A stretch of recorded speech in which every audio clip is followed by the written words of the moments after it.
మీ అందరికీ ప్రభువుని యేసుక్రీస్తున్నాం. అందరికీ వందనాలండి. అందరూ బాగున్నారా? మీరందరూ బాగుండాలని మీ కొరకు మేము ప్రతిరోజు ప్రార్థన చేస్తున్నాము. దేవుడు గడిచిన 7 నెలలు తన దయగల రెక్కల కింద భద్రపరిచి ఈ 8వ మాసములో దేవుడు 4వ తారీఖున ఈ రీతిగా ఆ మొదటి పునరుద్ధాన దినాన్ని కలుసుకోవడానికి దేవుడు మనంతగానో ఆయన సహాయం చేశారు. గనుక ఈ ఆదివారపు కాల సమయంలో దేవుని యొక్క వాక్యాన్ని మనము ధ్యానించుకుందాం. ప్రతి ఒక్కరు కూడా బైబిల్ తెరిచి సామెతల గ్రంథము 30వ అధ్యాయము 7వ వచనం చదువుదాము. బైబిల్ తీసిన వారు ప్రతి ఒక్కరు కూడా ఈ మాటలు చదవాలని ప్రేమతో తెలియచేస్తున్నాను. తీసిన వారు ఒక్కడు చదవండి అమ్మా.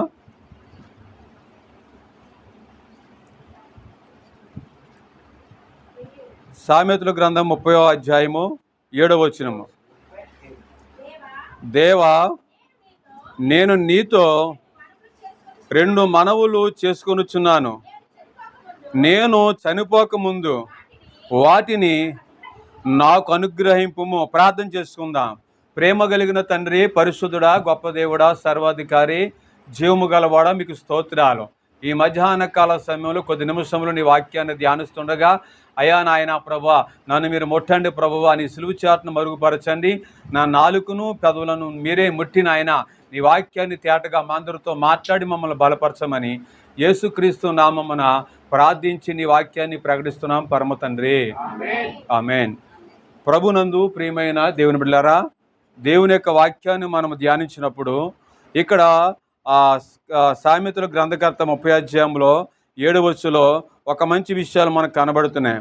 దేవా, నేను నీతో 2 మనవులు చేసుకొనుచున్నాను. హల్లెలూయా. ఇక్కడ భక్తుడైన లేక సొలొమోను గారు చెప్తున్న ఒక మాట ఏంటంటే, నేను నీ దగ్గర 2 మనవులు చేసుకుంటున్నాను అని ఆయన సెలవిస్తున్నారు. ఈ లోకంలో ఉన్న మనందరం ప్రభు దగ్గర ఎన్ని మనవులు చేసుకుంటే చెప్పండి? మన ఇష్టం వచ్చినట్లుగా మనం అడుగుతాం దేవుణ్ణి, నాకు అది కావాలి ఇది కావాలని. కానీ ఇక్కడ ఆయన 2 విజ్ఞాపనలు చేస్తున్నాడు. ప్రభువా, నీ దగ్గర నేను 2 విజ్ఞాపనలు చేయబోతున్నాను, ఆ 2 నాకు దయచేయమను ఆయన అడుగుతున్నాడు. ఏంటి ఆయన 2 కోరుకున్నవి? ఆయన అడిగిన విషయాలు ఏంటి? ఆయన కోరుకున్న ఆశీర్వాదం ఏంటి? మనం ఒకసారి ఆలోచన చేస్తే ప్రియమైన వాళ్ళరా, ఆ కిందకి చదివితే ఆయన అంటాడు, నేను చనిపోకముందు వాటిని నాకు, దేవునికి స్తోత్రం. ఇప్పుడు అంటండి, నేను చనిపోకముందు నాకు దయచేయాలి. హల్లెలూయా. మనం కూడా అలాగే కోరుకుంటాం. నేను బతుకుండగా చూడాలి ప్రభువా, నాకు బతుకుండగా ఎన్ని నేను అనుభవించాలి, ఆనందించాలని మనం కోరుకుంటూ ఉంటాము. ఆయన కూడా అదే కోరుకుంటున్నాడు. కానీ ఆయనకి మనకి చాలా తేడా ఉంది. ఆయన కోరుకున్నవేంటి, లేక మానవులుగా మనం కోరుకున్నవేంటి? ఒక్కసారి ఆలోచించేస్తే ప్రియమైన వాళ్ళరా, మనము ఇక్కడ దేవుణ్ణి వేటిని అడుగుతాము, ఆయన ఏటిని అడుగుతున్నాడు దేవుని అని మనం చూస్తే ఆ కింద 8వ వచనం చూస్తున్నాడు ఆయన. 1, వ్యర్థమైన వాటిని అబద్ధములను నాకు దూరముగా నుంచుము. దేవునికి స్తోత్రం. ఏమడుగుతున్నాడు ఆయన? వ్యర్థమైన వాటిని అబద్ధములను నాకు దూరముగా ఉంచుము. ఇంకోటి అన్నాడైనా, పేదరికమునైనను ఐశ్వర్యమునైనను నాకు దయచేయుకుము. హల్లెలూయా. మరి ఏం కోరుకుంటాం? మనం ధనవంతుడిగా ఉండాలని కోరుకుంటాము, కోటేశ్వర్లుగా ఉండాలని కోరుకుంటాము. కానీ ఇక్కడ భక్తుడు చెప్తున్నాడు, నేను పేదరికంలో ఉండకూడదు, ఐశ్వర్యవంతుడు. ఒకవేళ నేను పేదరికంలో ఉంటే నేను దొంగగా మారొచ్చు, నా స్థితి ఎలా మారిపోతో తెలియదు. ఒకవేళ ఐశ్వర్యవంతుడిగా ఉంటే నాకు గర్వం పుట్టొచ్చు, నిన్ను ద్వేషించవచ్చు ఒకవేళ. ఆయన అంటున్నాడు, ప్రియమైన వాళ్ళరా, నాకు పేదరికమైన వద్దు, ఐశ్వర్యమైన వద్దు. ఈరోజు మనం ఏం కోరుకుంటున్నాం చెప్పండి? నేను బాగుండాలి, నా పిల్లలు బాగుండాలి, మేము ఐశ్వర్యవంతులుగా ఉండాలి, అందరికన్నా ధనవంతులుగా ఉండాలని కోరుకుంటాము. కానీ ప్రియమైన వాళ్ళరా, మనం ఏది అడిగినా ఒక ఉన్నతమైన ఆశీర్వాదాలు ప్రభువా నాకు ఇవ్వాలని కోరుకుంటాము. కానీ ఇక్కడ ఆయన ఏం కోరుకున్నాడు? ఫస్ట్ పాయింట్ ఏమనండి, నేను బ్రతుకుండగా లేక నన్ను చనిపోకముందు 1 ప్రియమైన వాళ్ళరా, మన నోట అబద్ధాన్ని రానియకుము. 2ది, వ్యర్థమైనది ఆయన దగ్గర నేను ఉండకూడదు. హల్లెలూయా. గనుక వ్యర్థమైన వాటి యందు మనము అబద్ధములను మనకి దూరముగా ఉంచుకోవాలి. ఏం చేయాలంటండి? మనం ఎప్పుడన్నా ప్రార్థన చేసేటప్పుడు ఏం చేయాలి? ఇప్పుడు ఎలా చేయాలి చెప్పండి? ప్రభువా, నేను పేదరికంగా ఉండకూడదు, ఐశ్వర్యవంతుడిగా ఉండకూడదు. మరి ఎలా ఉండాలి ఇప్పుడు మనం? ఎలా ఉండాలి? నీకు చాలా కష్టమైన పరిస్థితి, ఇబ్బందిమైన పరిస్థితి, ఆ ఇబ్బందికరమైన పరిస్థితులను నీ వల్ల కాదు, ఒక 10 లక్షల రూపాయలు తేవడానికి మన వల్ల కాదు. ఆ టైంలో మనకి ఎవరిస్తారు? నిన్ను పేదరికంగా ఉంచాడో అంతకు మించి కూడా దేవుడు నీ 10 లక్షల అవసరాన్ని దేవుడు తీరుస్తాడు. నీ కుటుంబానికి లేక మన యొక్క జీవితాలకి ఏది అవసరమై ఉన్నదో అది తప్పనిసరిగా దేవుడు తీర్చేవాడై ఉన్నాడు. ఎప్పుడు తెలుసా? మనము ఆ రీతిలో ప్రార్థన చేసినప్పుడు. ఏ రీతిలోనూ మన నోట అబద్ధం ఉండకుండా, మన వ్యర్థమైన వాటి యందు నిలచకుండా, వాటికి దూరంగా ఉండి దేవుని ఎదుట మనము నమ్మకస్తులుగా, యథార్థవంతులుగా మనము ఉన్నప్పుడు, ప్రియమైన వారరా, తప్పనిసరిగా దేవుడిచ్చే గొప్ప ఆశీర్వాదము ఏంటి తెలుసుకుంటారండి? నీవెప్పుడు కూడాను భేదవాడుగా కనపడవు. హల్లెలూయా. రెండోది, ఒక ఐశ్వర్యవంతుడిగా నువ్వు కనపడవు. ఇప్పుడు ఎలాగుంటే చెప్పినప్పుడు, ఇప్పటి వరకు బతుకున్నానంటే దేని విషయంలో దేవుడు నాకు తక్కువ చేయలేదు. ఎన్నో కష్టాలు నా జీవితంలోకి వచ్చినాయి అంటే అవన్నిటిని నేను జయించాను. హల్లెలూయా. ఇప్పుడు అంతకన్నా సంతోషం ఏమని చెప్పడం మనకి. కానీ ఇంకొక దాంట్లో మొదటి దినవృత్తాంతాల గ్రంథంలోను చూడండి, 2వ దినవృత్తాంతాలు చూడండి, ఒకసారి చెప్తాను.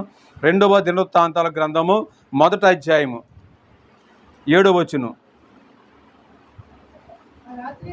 ఆ రాత్రి యందు దేవుడు సొలొమోనుకు ప్రత్యక్షమయ్యి, నేను నీకు ఏమి ఇయ్యకూడదునో దాన్ని అడుగమని సెలవీయగా, సొలొమోను దేవునితో అలాగూ మనవి చేశాను, నీవు నా తండ్రి అయిన దావీదు ఎడల బహుగా కృప చూపి అతని స్థానమందున్న నన్ను రాజుగా నియమించున్నావు గనుక, దేవా యెహోవా, నీవు నా తండ్రి అయిన దావీదునకు చేసిన వాగ్దానమును స్థిరపరచుము. నేను ధూళి అంత విస్తారమైన జనముల మీద నీవు నన్ను రాజుగా నియమించి ఉన్నావు.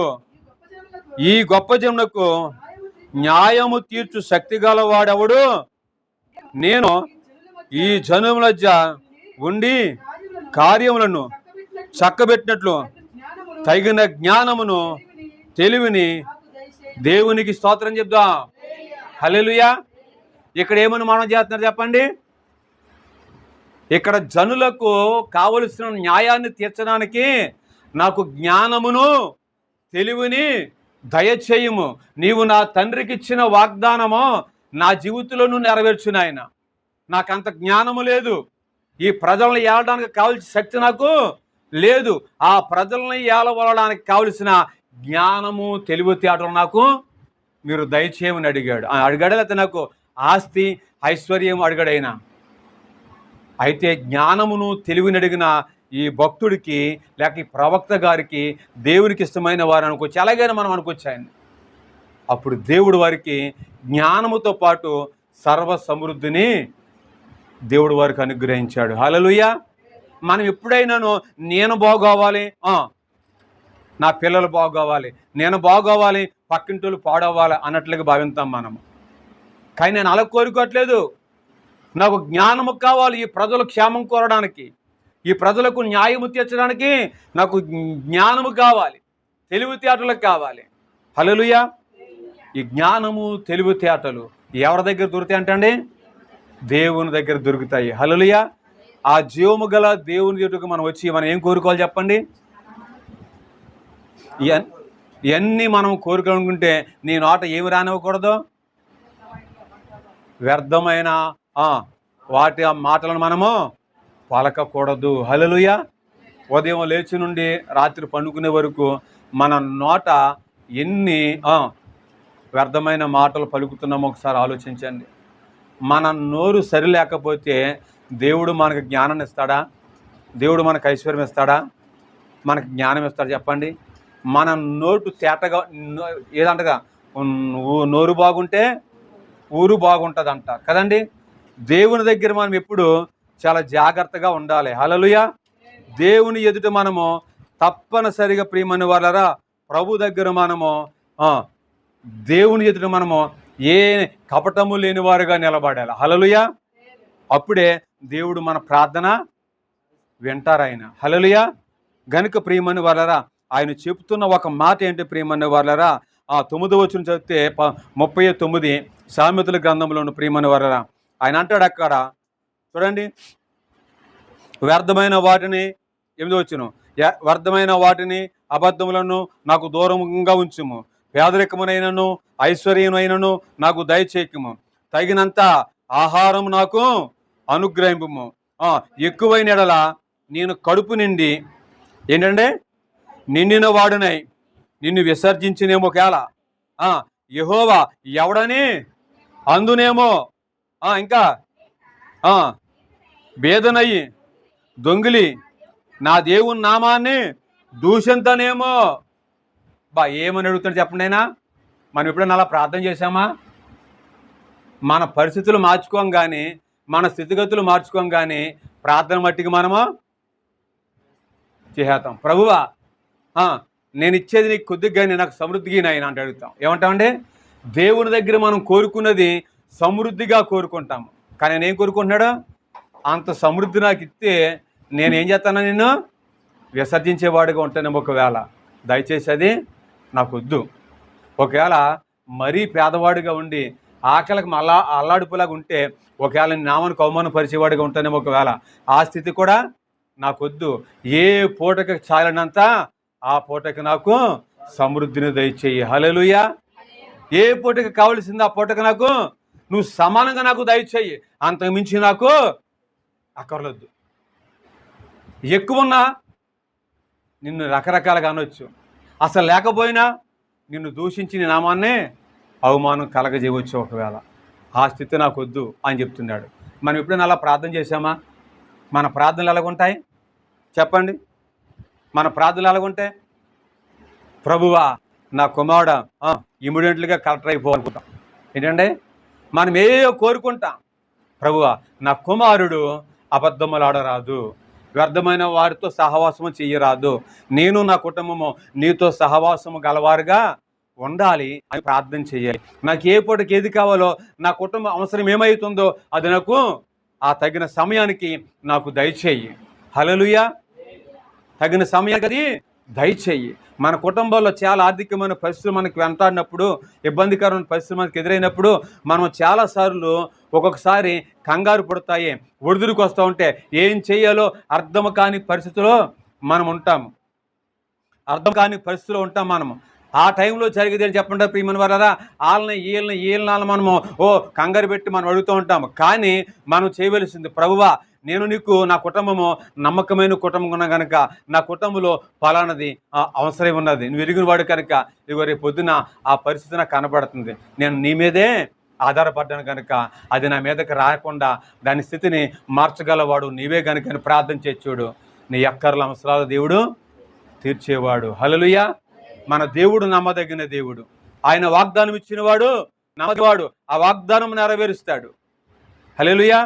కీర్తన గ్రంథంలో ఒక మాట మనం చూస్తే ప్రియమైన వాళ్ళరా, 27వ కీర్తనలో మనం చూస్తే 4వ వచనం ఒకసారి మనం చదివితే, 27వ కీర్తన 4వ వచనం చదివితే,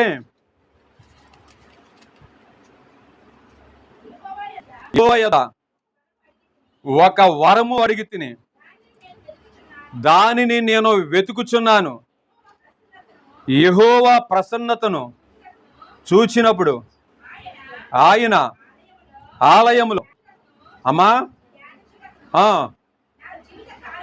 నా జీవిత కాలమంతయు నేను యెహోవా మందిరములో నివసింపగోరుచున్నాను. దేవునికి స్తోత్రం. ఏమని ప్రార్థన చేస్తున్నాడు ఆయన? ఏమనండి అమ్మా? దేవుని దగ్గర వరమట. ఈరోజు దేవుని దగ్గర వాళ్ళని ఏమడుగుతున్నాము?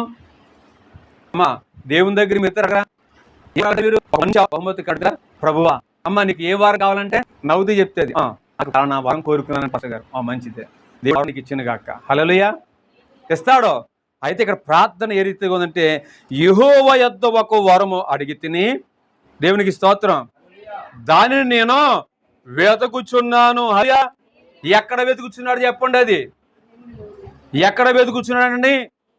యెహోవా ప్రసన్నతను చూచుటకును ఆయన ఆలయములో ధ్యానించుటకును నా జీవిత కాలమంతయు నేను యెహోవా మందిరములో నివసింపకోరుచున్నాను. హల్లెలూయా.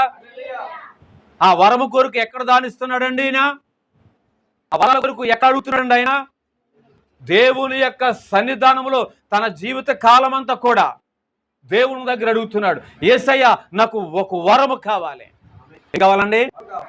అందరికి ఫలాలు కావాలి.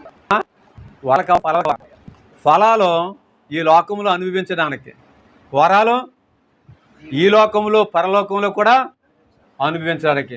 వరము అది ఒకరికి ఉపకారమైనది. హల్లెలూయా. ఫలము ఉపకారమైనది. ఇంకా అడగాలి, ఏంటి ఆ వరము?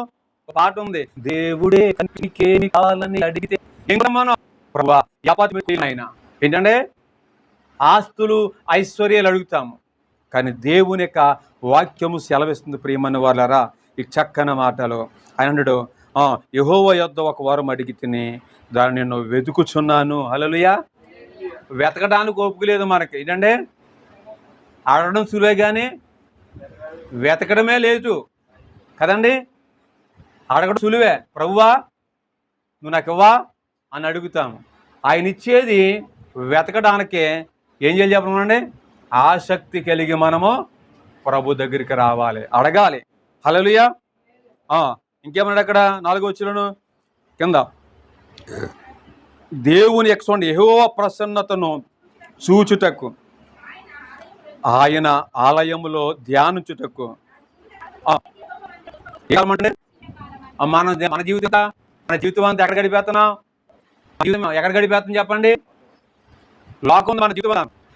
ఇంకా ఈ మధ్యకాలంలో మీరు చాలా మంచోళ్ళు, ప్రియమైన వాళ్ళు. ఎందుకంటే ప్రతిరోజు కూడా ఆగకుండా 3 గంటల నుండి 4:30 వరకు దేవునితో సహవాసం చేయడానికి మీరు అందరూ కలిసి వచ్చి ప్రార్థన చేస్తున్నారు. దాని విషయంలో దేవుడు తగిన ప్రతిఫలము మీ అందరికీ దయచేయునుగాక.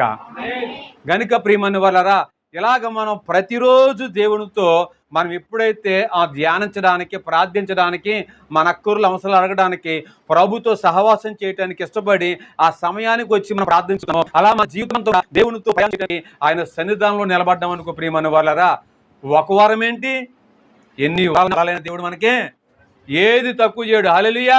నువ్వు కోరుకున్నది ప్రతి ఈవు కూడా దేవుడు మనకి దయచేసేవాడై ఉన్నాడు. హల్లెలూయా. అడగక మునిపే మన అక్కర్లన్నీ కూడా తీర్చేవాడు. ఏం చేస్తాడంటే తీర్చే దేవుడై ఉన్నాడు.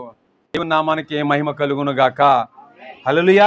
21వ కీర్తనలో మనం చూసి మనం 21వ కీర్తనలో